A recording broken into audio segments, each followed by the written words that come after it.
Feudalism is still very much present in Pakistan, although it varies a lot between different parts of the country. Feudalism takes form out in the country where landowners own large pieces of land and rule over the people who live and work on that land. Feudalism counteracts democracy as people will vote as their landowners tell them to. The influence on politics is however getting slightly smaller as Pakistan is getting increasingly urbanized. Feudalism still brings with it many problems, for example child labor and illiteracy. Children born into lower-class families stuck in feudalism have to work for their families and landlords instead of going to school. UNICEF estimates that there are about 100,000 children working in Pakistan. Jamil Ashari is a Pakistani man who moved to the US to study and now works as a lawyer in New York City. Jamil, can you tell us a little bit about yourself and your experience of feudalism? My background is urban. I grew up mostly in Lahore, but I also lived in Karachi and Islamabad. In some ways, it is difficult for me to comment on rural Pakistan because it's like another country. When speaking of feudalism, I think it is important to note there's a lot of regional variation. Rural social structure in Kanutqua is not really feudal. By contrast, Punjab and Sindh, the prime agricultural areas of the country, have always had a feudal structure.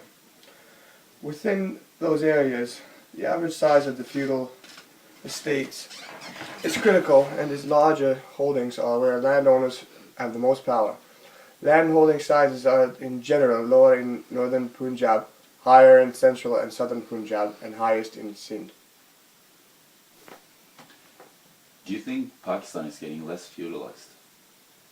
Maybe. Slowly, at least in parts of Punjab, but there has been no serious effort at land reform, so the root problems are likely to remain. Feudalism's impact on literacy rates can be seen through this infographic, as it shows that literacy rates are much higher in urban Pakistan than they are in rural Pakistan.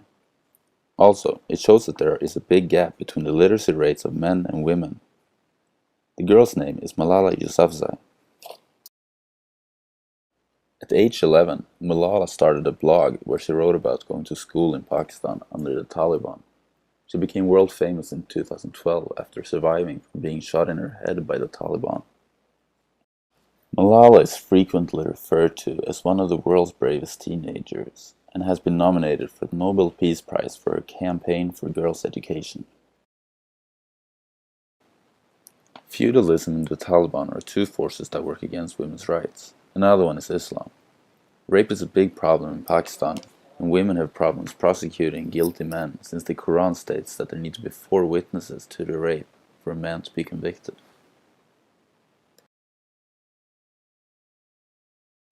An important issue within Pakistan is how women are affected by Islamic ideas about how they should act. The practice of guarding females from the outside world is seen as a caring act that preserves her honor and that of her families. Women generally marry young, have several kids, and do not work outside the home. They can be restricted to socializing with female relatives only.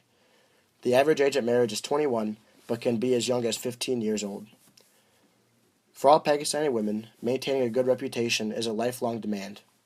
Behavior like promiscuity, rape, and divorce all tarnish a woman's reputation. Once tarnished, a woman's reputation is no longer respectable, and that respect cannot be reobtained. Pakistani society also regards unmarried women over the age of 25 and divorced women with disapproval.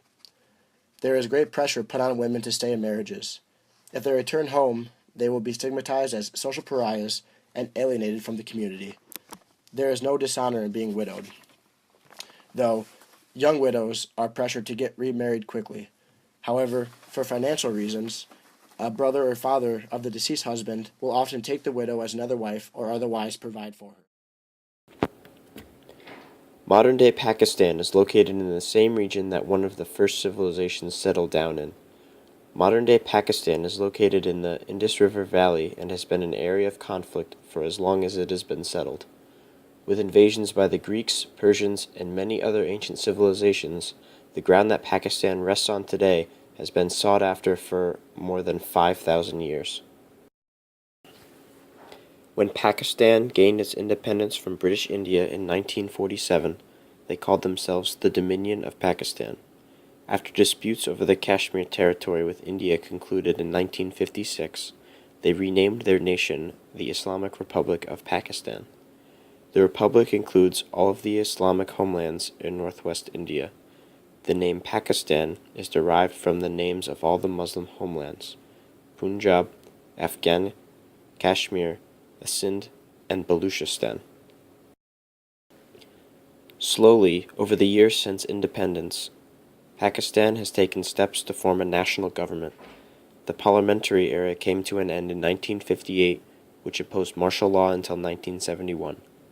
That militaristic movement came to an end in 1971, which brought on a second democratic era, which preceded a second military era. Since gaining independence, Pakistan has undergone many government realignments, switching between military martial law and democratic government, while simultaneously dealing with political and military issues with India. Currently, Pakistan is a federal parliamentary republic with 4 provinces. Economically, Pakistan is a well-integrated, agricultural-based economy with a semi-industrial aspect. It is the only Muslim state to have declared to have nuclear weapons.